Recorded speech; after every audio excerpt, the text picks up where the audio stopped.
New York winters are ruthless. The air carried tiny ice crystals and the streets were bathed in dim, lonely light. Vivek, a young Indian man who had carried his village dreams all the way to Harvard and Boston, was sitting through the toughest hour of his life. His pocket held just $1, his last dollar. He had been job hunting for 3 months. Despite a good MBA degree, no one was hiring. His debts were piling up, he couldn't tell his family back home the truth, and tonight he hadn't eaten in 2 days. He sat on a park bench near Central Park, staring blankly at the passing cars, when his eyes fell on an old man, maybe 70 years old, unkempt white hair, a thin faded shirt, and shaky hands clutching an old leather wallet. He was sitting on the sidewalk, rummaging through his bag frantically, as if looking for something lost. Vivek walked over and bent down. "Sir, are you okay? What happened?" The old man looked up. His eyes were tired, but carried a strange spark.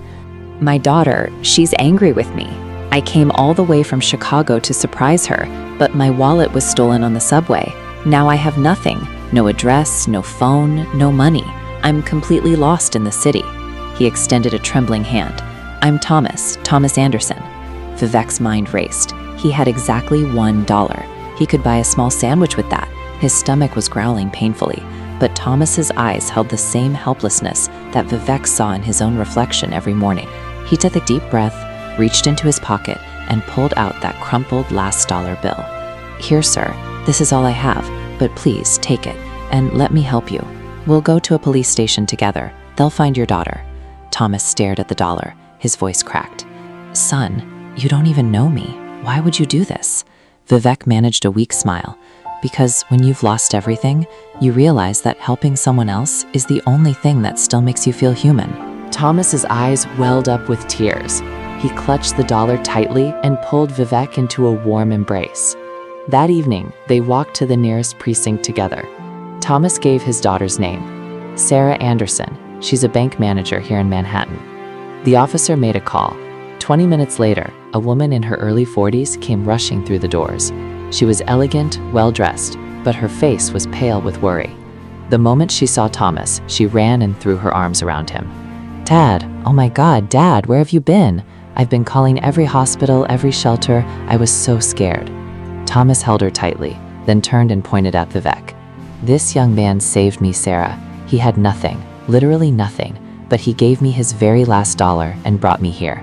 If not for him, I'd still be wandering those streets." Sarah turned to Vivek. Her eyes were moist. "Who are you? What's your name?" "Vivek," he said softly. "Just a struggling student, ma'am. Nothing special."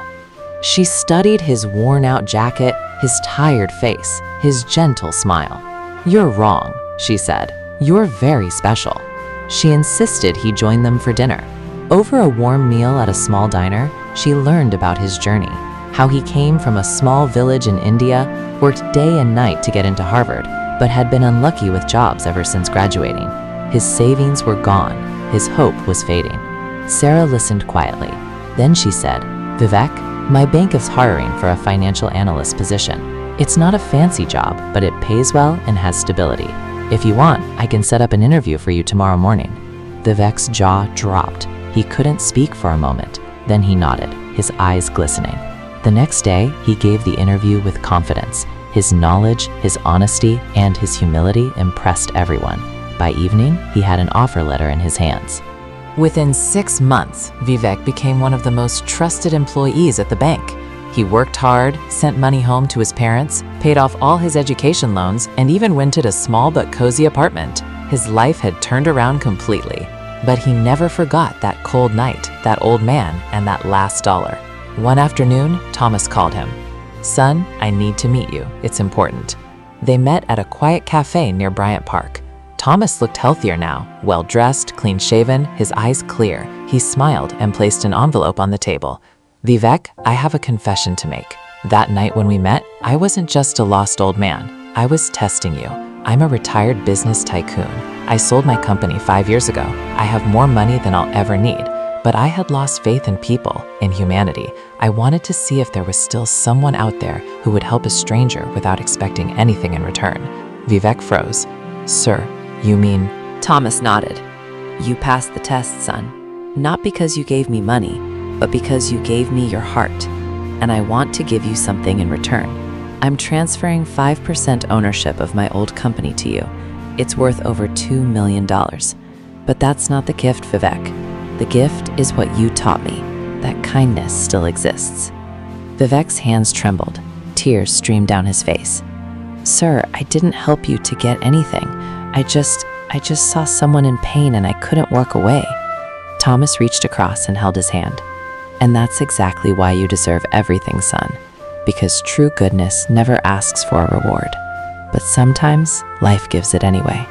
Today, Vivek is a successful businessman in his own right.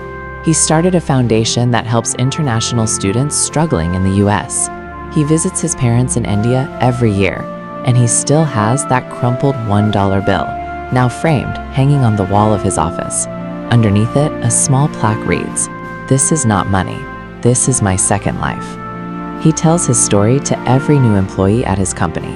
He tells them, never underestimate the power of a single act of kindness. That $1 didn't feed me, but it fed my soul, and it opened doors I never even knew existed.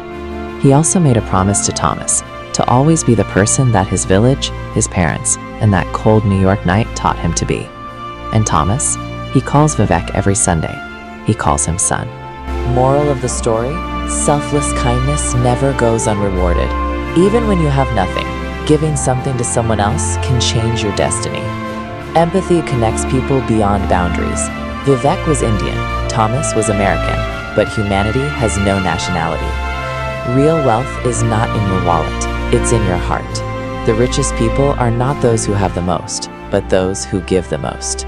Life has a way of paying you back, not always in money, but always in meaning.